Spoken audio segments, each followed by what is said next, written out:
a la luz de lo que vamos encontrando hasta ahora, esto no pertenece al Estado Nacional Argentino, sino que pertenece o a Hayden Davis, o a Javier Milei, o a Karina Milei, de título personal.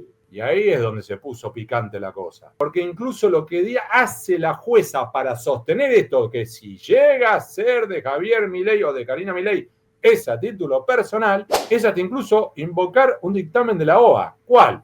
Cuando Javier Milei dice, hey, yo esto lo tuiteé a título personal, y aunque sea un tuit con el icono plateadito de jefe de Estado, esto es mío, no es a la Argentina. Esto es personal, no me pueden enrostrar juicio político porque no lo hice como funcionario, sino que lo hice a título personal. Y la jueza dice, ok, si entonces no fue a título de funcionario público, no te puede corresponder un juicio político, lo hiciste a título personal, tenés un interés personal, ergo yo no puedo descartar que la guita es tuya. Vos encontraste esta semana un datito que causó mucho revuelo y que trataron de dibujarlo dándolo vuelta, que era el fallo en la causa de Libra. Muy interesante. Contalo, Hugo. Que vamos a dividirlo así. La causa, claro, el proyecto Libra generó múltiples ramificaciones. Entonces tenemos una investigación penal muy débil, muy floja, para mí no hay que prestarle atención, en España. Una investigación penal en desarrollo, con parsimonia, pero está abierta. Lento. En Comodoro Pi, y está allí avanzando con relativo ritmo. Luego tenemos... ¿Cómo? Por lo menos no está dormida. Exacto. Luego tenemos comisión investigadora del Congreso en la Argentina, que también está avanzando y obtiene algunas cosas, que a su vez genera una dinámica, relativa complementación y o presión sobre tribunales para que se muevan. Y luego tenemos Estados Unidos, donde también hay tres variantes. Variante 1, en la investigación criminal, que viene mal, en el Departamento de Justicia viene mal en cuanto viene lento, y en medida que esté Trump allí, eso viene muy lento. Yo tengo ahí constancias y datos, eso viene lento, a fuego muy lento. Y luego tenemos una investigación, en realidad no es una investigación, es una demanda colectiva, una class action, en la cual vos tenés inversores de distintas partes del mundo que han ido a reclamar ante la justicia de los Estados Unidos tanto a Hayden Davis, uno de los impulsores, como a otro. Y básicamente es, yo soy inversor, a mí me dijeron que esto era para invertir en la economía real argentina en pyme, y terminó siendo, según el propio Milei, una timba financiera. Me dijiste A, hiciste B, devolveme mi dinero. Y luego tenemos el último punto, perdón por hacer este introito, pero para que se entienda. No, pues está buenísimo. Está buenísimo para que quede claro cómo es. Claro. Y después tenemos el último capítulo en los Estados Unidos, que es, me voy del otro lado del Atlántico. En Inglaterra, 4 fondos de inversión que habían comprado títulos de la deuda argentina no habían quedado en default, sino en esa discusión sobre si se actualizaba o no por el crecimiento de la economía argentina. Después nosotros dibujamos el crecimiento de la economía cuando adulteramos el INDEC con Guillermo Moreno, parezco Cristina Fernández de Kirchner, que todo tiene que ver con todo. Pero que en definitiva fue ahí, y es donde pierde el Estado argentino, y estos 4 fondos de inversión ganan un juicio firme. Ya está. Argentina tiene que pagar 1.500 millones de euros. El problema es, anda a cobrar. Y entonces estos abogados de los 4 fondos de inversión salen por el mundo a buscar. Recordarán que en algún momento intentaron si podían congelar el Tango 01. En otro momento la Fragata Libertad. ¿Recuerdan todo eso? Sí, bueno, sí, obvio. Cuando de repente ven en la noticia que hay una discusión sobre dinero vinculado a la Argentina en Estados Unidos, se presentan ante esta jueza y le dicen, por favor, nosotros tenemos una sentencia a nuestro favor, congele esos fondos, porque eso es del Estado argentino, todos dicen que es de Argentina, listo, dámelo. La jueza hace una primera revisión y los rechaza, planteándoles, miren, más allá de que ustedes deberían tener más datos y esto parece una excursión de pesca, más allá de eso, lo que les puedo decir es que a la luz de lo que vamos encontrando hasta ahora, esto no pertenece al Estado Nacional Argentino, sino que pertenece o a Hayden Davis, o a Javier Milei, o a Karina Milei, de título personal. Y ahí es donde se puso picante la cosa. Porque incluso lo que hace la jueza para sostener esto, que si llega a ser de Javier Milei o de Karina Milei, es a título personal, es hasta incluso invocar un dictamen de la OA. ¿Cuál?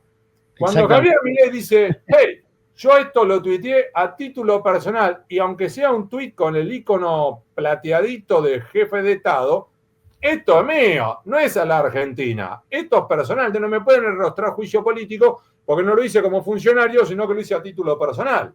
Y la jueza dice, ok, si entonces no fue a título de funcionario público, no te puede corresponder un juicio político, lo hiciste a título personal, tenés un interés personal, ergo yo no puedo descartar que la guita es tuya. Y ahí se le complicó. Y ahora yo te voy a hacer una pregunta que nos hacen acá en el chat, que me parece muy relevante y vos conoces ese mundo. ¿Qué hay detrás, preguntan, de la renuncia de Julio Libarona? Bueno, esa es una silla maldita. La del Ministerio de Justicia es una silla maldita desde hace mucho tiempo. Desde hace mínimo 15 años, Claudio. Porque bueno, si vos que fuiste muy atrás, fuiste con Menem, digo, yo te recuerdo Elías Hassan, te recuerdo... Sí, pero yo estaba pensando en otra cosa, que era, ¿sabes qué, Claudio? Esos ministros que terminaban teniendo menos poder que el secretario de Justicia. Entonces teníamos, por ejemplo, tiempos de, por ejemplo, el ministro de Justicia durante el gobierno de Cristina Fernández de Kirchner, Julio Alac, que tenía como número 2 a Julián Álvarez, que terminaba siendo el verdadero poder. El que tenía poder era Mena también con Cristina, ¿no? Muy buen punto. Con Juan Martín Mena también pasó lo mismo. Después con Germán Garabano, que era el ministro de Justicia, pero tenía más poder e influencia sobre justicia, eventualmente algunos jugadores en la Casa Rosada que él mismo. Entonces era ministro de Justicia, pero todo el mundo sabía que tenía que ir a hablar a Casa Rosada, no habla con él. Y ahora pasa algo parecido. Bueno, también pasó con Alberto Fernández. Y también pasa ahora, ocurre con, en el caso de Milei, con Cuño Levarona, que todo el mundo, en realidad, más que el teléfono de Cuño Levarona, el teléfono que vos tenías que tener era el de Sebastián Amerio, su secretario de Justicia, puesto por Santiago Caputo. Con lo cual es una de esas sillas incómodas que te da el prestigio y el currículum, pero te da poca rienda. Te da una pantalla, pero por otro lado tenés que responder por cosas que por ahí vos no decidís. Digo, Y es eso una trampa también. Y eso es tremendo. Porque aparte ponés el gancho. Hugo, sí, además tiene que poner la cara en línea con lo que vos recién decías, que es buenísimo. Es, por ejemplo, cuando fue la postulación, la nominación para la Corte Suprema del juez federal Ariel Lijo, nosotros hemos logrado reconstruir que el entonces y ahora saliente ministro de Justicia, Mariano Cunha Levarona, se enteró por los medios. Exactamente. Y lo trajiste al hijo, y entonces yo no puedo dejar de preguntarte por quien podría ser que vaya ahí o vaya a seguridad, Guillermo Montenegro, que terminó peleado con senadores del PRO porque iban a votar en contra del hijo en la Cámara de Senadores. Eso es impresionante. Tenemos a un intendente de General Porrayón, Mar del Plata, que está sonando para ocupar uno de los ministerios en un reacomodamiento porque podrían volver a integrar en una sola cartera a justicia y seguridad, ¿no? Que es algo que ya ha ocurrido en el pasado, por momentos lo abren, por momentos lo cierran. Y allí tenemos, sí, a un hombre que responde, o no responde, déjame corregir, que por lo menos creció en Comodoro Pi, porque recordemos otra vez, sos demasiado joven vos, así que es otra vez un elogio, que es Guillermo Montenegro había sido fiscal primero, federal, luego pasa a ser, durante el kirchnerismo, llega a ser juez federal, y luego se marcha allá, creo, si no me equivoco, 2007 o 2009, vos me corregirás, Claudio, cuando él pasa a ser un ministro de seguridad porteño.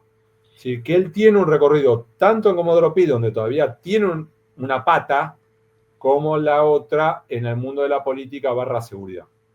Es 2007 que, entre otras cosas, queda después golpeado con todo el tema del espionaje de Macri. Tenés razón. Ahí es cuando queda, ahí se rompe su vínculo con Macri, porque él dice que Macri le soltó la mano en ese episodio. Te freno. Él dice que Macri le soltó la mano, la mirada desde Mauricio Macri era... Por eso.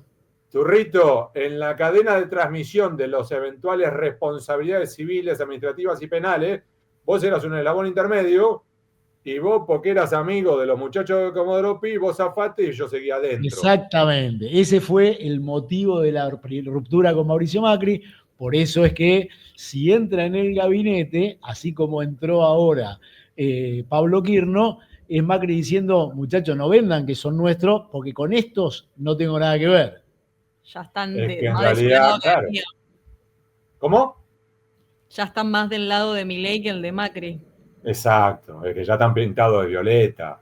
Así, Exactamente. No, estos mencionaban- referentes otrora del PRO ya venían pintándose a sí mismos de violeta antes de que Macri dijera vamos a aliarnos. No los podés plantear ahora de amarillo cuando en realidad ya eran corazoncitos violeta. Hoy leí una nota tuya, Hugo, donde Ay, Dios mío. hablando de las vueltas de estos personajes, las vueltas de Marcelo de Alessandro, que de ministro de la Reta ahora está trabajando con Cristóbal López. Qué vueltas que da la vida, ¿no? Porque pasó de ser un rostro habitual en la pantalla de C5N para pegarle, y pegarle, y de repente... y Bueno, terminamos... recordemos, Hugo, que dos cosas que son bastante relevantes. Una, la primera, Cristóbal López lo odia literalmente a Macri porque dice que él lo metió preso y ahí mete a todo el macrismo. Y la segunda es que Marcelo D'Alessandro aparece en otro caso muy relevante, como es el viaje de los jueces al Lago Escondido, en el que también Cristóbal López dice, esta es la runfla que a mí me metió preso. Y ahora Marcelo D'Alessandro, que estuvo ahí y que se tuvo que ir porque los chats lo escrachaban de una manera espantosa, ahora va a la casa no sabemos si es síndrome de Estocolmo, si es que está pagando rescate, no está Lo muy que ahí hablan varios de adentro del grupo Indalo es que en realidad Cristóbal López, aunque tiene sus ideas políticas, también está tratando de tender puentes que él no tiene, no tanto con la Casa Rosada, aunque también lo intenta, porque ahí el tándem es D'Alessandro, Diego Kravetz adentro de la CIDE, y a partir de allí entrar por el lado de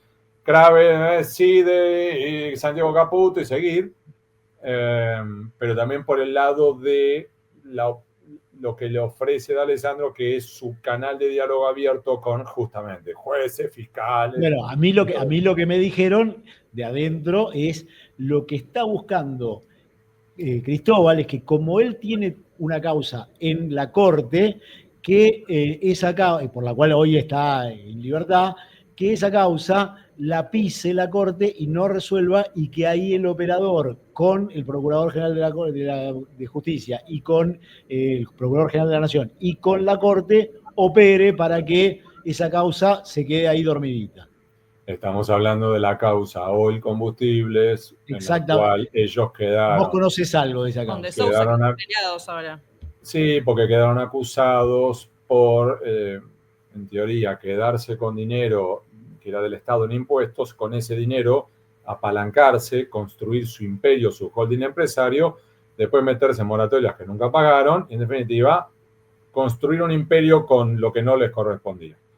Esto, por un lado, el protagonista del lado de la FIP, que esto es muy loco, ya está condenado firme, 4 años, 2 meses de prisión, Ricardo Echegaray, convirtiéndose en el primer titular de la FIP en ser condenado por defraudación al Estado, y tenemos que los beneficiarios de esa defraudación quedaron con beneficio de la duda, siempre por 2 por 1, están ahí. La Corte ya una vez dijo, muchachos, apliquen estas pautas, que son las que están en el dictamen del fiscal, que condenen, aplíquenlo. Y Casación no lo hizo y volvió a la Corte, y entonces están ahí en una dinámica en la cual lo que necesitan es que la Corte no le dé bola a lo que la Corte misma dijo. Es una cosa muy loca.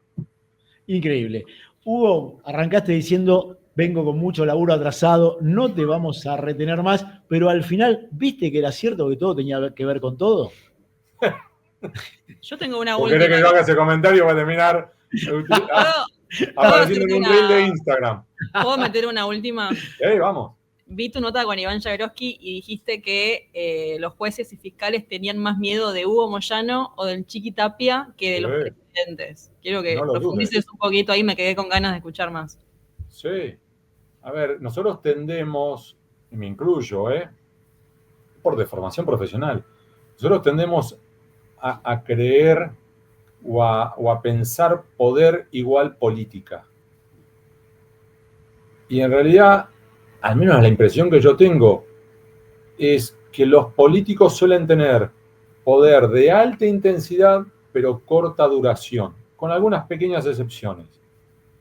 Mientras que vos tenés otros dirigentes que tienen de poder de baja intensidad, pero larga duración. Y podés incluir allí a, por ejemplo, miembros de la iglesia, cardenales, obispos, dirigentes de fútbol. Chiqui Tapia tiene más poder que muchos gobernadores. A ver, en una discusión entre Chiqui Tapia y un gobernador sobre cuándo se hace un partido, ¿sabe quién gana? Ni lo dude. Entonces, lo mismo que hay dirigentes sindicales y dirigentes empresariales.